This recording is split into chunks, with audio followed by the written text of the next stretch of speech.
人讲乌卡西南若是到落雨无分暝甲昼，这西南风变强变雨水，台南永康早起雨势落甲真猛，一点钟的累积雨量都超过100毫米。拜六礼拜这2日，台中以南会落青公雨，尤其是高雄甲屏东的山区，就要注意有大水雨。上紧就要等到后礼拜3才会转好天。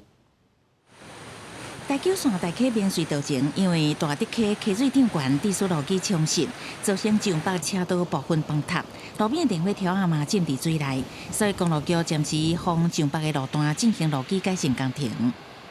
电线杆先滑下去了的。哦，这个是边边护栏是昨天早上起来的时候，5点多起来的时候就已经滑下去了。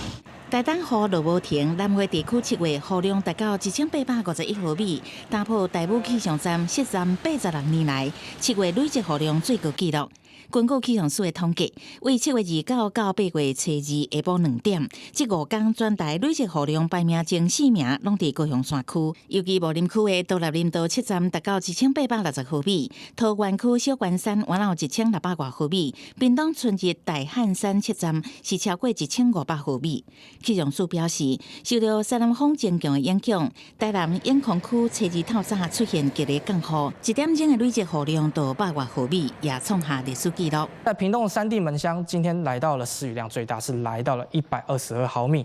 台南市的永康也有103.5毫米的一个降雨量，在这个站的历史第1名的施雨量的一个强度。气象署提醒，拜六礼拜这2天落雨上明显，台中以南会落大雨，也是局部大水雨。其他地区是午后局部大雷雨，各针对全台湾19县市发布大水雨特报。其中高屏山区可能有局部大水雨等级的降雨，提醒民众一定要加注意。天气若是要好天，可能就要听候到初6，后礼拜3以后才会转为多云至好天的天气。记者采访报道。